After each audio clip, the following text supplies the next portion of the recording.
I think that architecture isn't just about fine design, it's about how we live and how we surround ourselves with the buildings and the things in the buildings.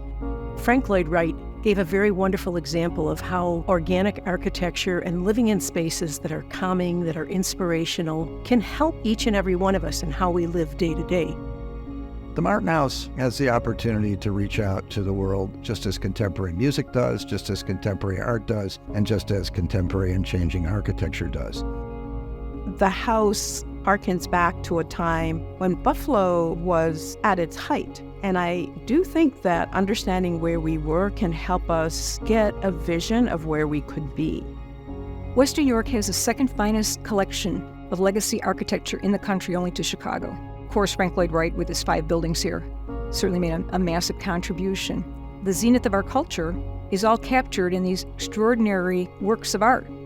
The evolution of the Martin House from the start of the restoration effort in the early 1990s is really quite spectacular. It's taken an enormous amount of human and financial capital to bring back all the buildings on the estate.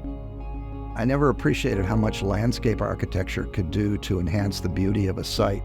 I love the cascading flowers that flow out of the pots that are around this campus. One of my absolute favorite spaces in the Martin House is the fireplace. It is a mosaic of many different patterns and colors and people that came together, and they create that literal center of the project, that heartwarming moment of joy and inspiration when you see the Martin House.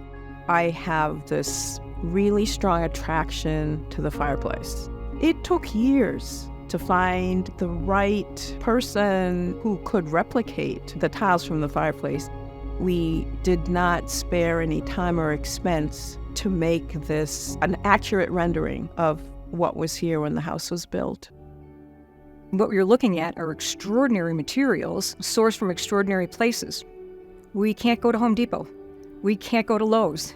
There's no buying bricks. There's no buying aluminum here. Serious engineers come in and must restore it to its National Historic Landmark status. Unfortunately, those things aren't inexpensive. It's all the more reason why an appropriately funded endowment is so critical to maintaining this extraordinary structure in the manner it was intended all those years ago. We've done the heavy lifting of raising the money to restore and rebuild the buildings to construct a state-of-the-art visitor center. But endowment is that wonderful extra piece of support from the community that has believed in this project all along. We have to keep all the hard work that's been done functioning at its best. It takes a lot to keep this going. One of the things we hope that will continue is that those who've been investors in this project, who believed in this project, will continue to support the endowment, and new friends will join with us. This is an icon that can make Buffalo extremely proud in reaching out to the world.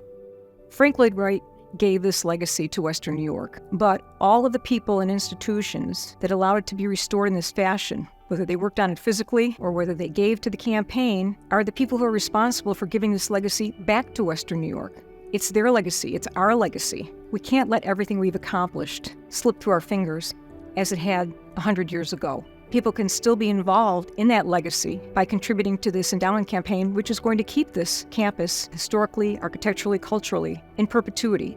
What could be better than being a donor to that extraordinary legacy? It speaks to our own humanity, doesn't it, to be involved in something as extraordinary as this.